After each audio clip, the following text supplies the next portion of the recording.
Só é cantador quem traz no peito o cheiro e a cor de sua terra, a marca de sangue dos seus mortos e a certeza de luta dos seus vivos. I'd like to have you watch our second video film clip by Mr. Felipe Milanez about a couple from Brazil who are our final forest heroes.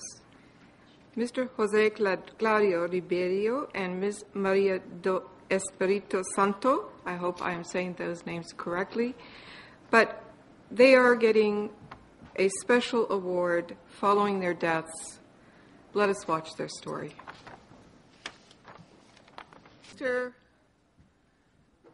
Ms. Luisa, to come to the podium to accept the award on behalf of her sister and her husband, please.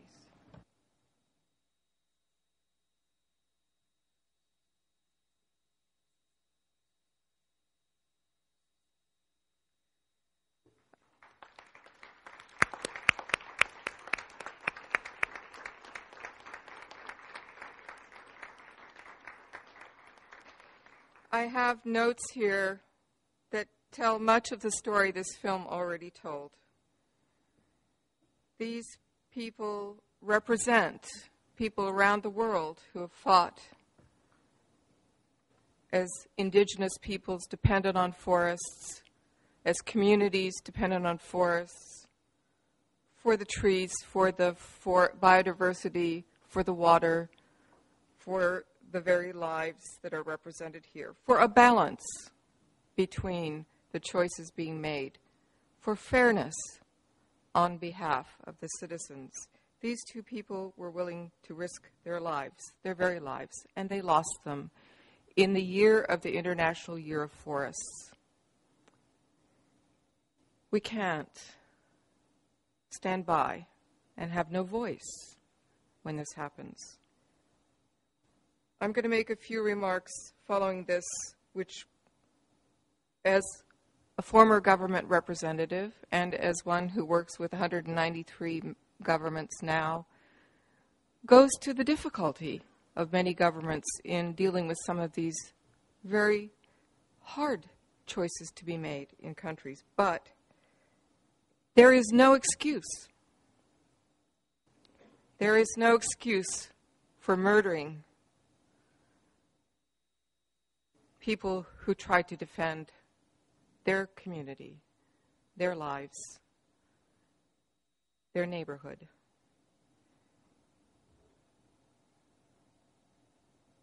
Sorry. And with that, I would like to present, sadly, posthumously, to these two forest heroes, an award for their lives. Thank you so much. I'm going to put it around your neck for them.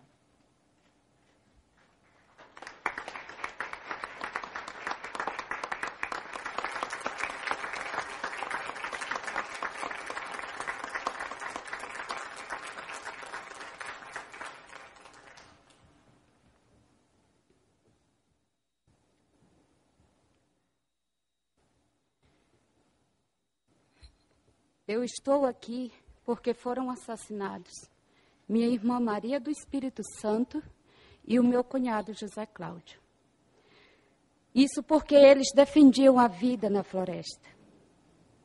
Na Amazônia, tem se intensificado casos de assassinatos de pessoas que, como eles, defendem a vida na floresta. A Amazônia é manchada de sangue. E essa mancha continua se espalhando. Mas a nossa situação torna-se cada vez mais grave, porque o novo Código Florestal Brasileiro, votado pela Câmara dos Deputados, não favorece o povo que vive e defende a floresta. Essa mesma Câmara que vaiou no momento em que foi anunciado o assassinato de Maria do Espírito Santo e José Cláudio.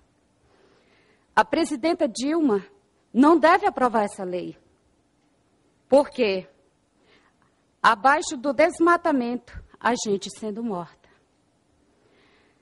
Maria e José Cláudio não só defendiam a floresta, mas mostraram na prática como viver dignamente da floresta, respeitando a dinâmica e todas as espécies nela existentes.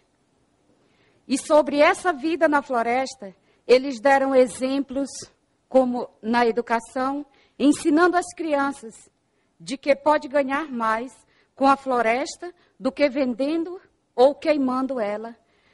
Deram exemplo prático em suas vidas.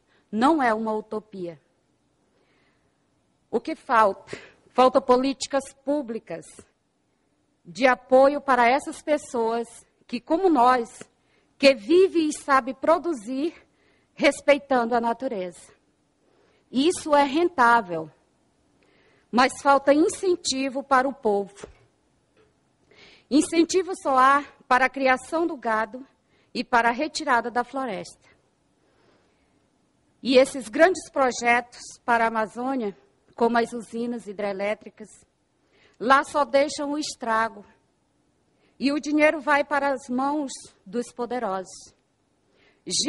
Gera tanto impactos ambientais quanto impactos sociais. Quantas populações tradicionais deixaram de existir e vão viver a vida na cidade, onde sua vida é destruída? O protetor da natureza é quem vive no meio dela.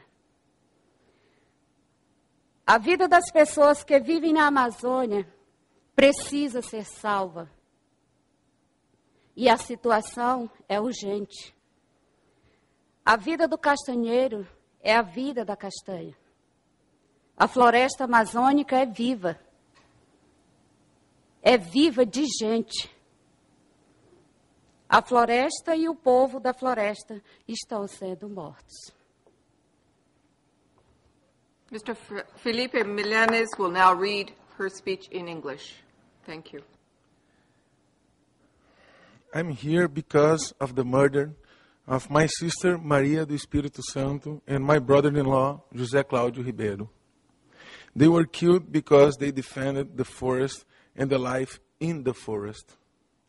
In the Amazon, the violence against people who struggle to maintain a sustainable way of living in the forest has intensified. The Amazon is stained with blood, and this stain continues to spread. Our situation has become increasingly serious as a new forest code has been voted by the House of Representatives, the same house that booed when the murder of Maria and José Cláudio was announced. This new law does not favor the people who live and defend the forest. President Dilma Rousseff should not approve the law. Under the deforestation, there are many people being killed. Maria and José Cláudio not only defended the forest, but showed by practice how to live with dignity in the forest, respecting the dynamics and all the species. From that life in the forest, they were able to show that a person can earn more from the forest than by selling it or burning it. They gave with their lives a practical example. It's not utopia. There is a strong lack of public support for people living sustainably and with respect to nature, like Zé Cláudio and Maria. Their lives were small but profitable, but the lack of incentive for these people. Their only incentive is the creation of more land for cattle. The forest is in their way. All the public projects for the Amazon, the dams, the roads, they just increase the damage.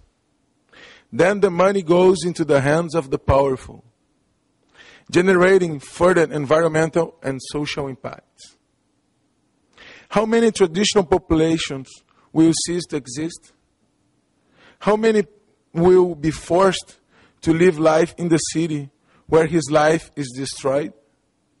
The protector of the nature is the one who is living in its midst. The lives of the people living in the Amazon must be saved.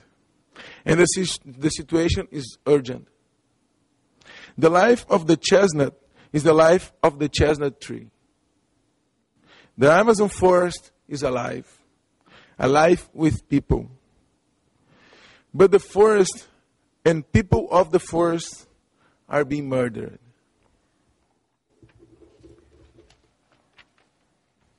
Thank you.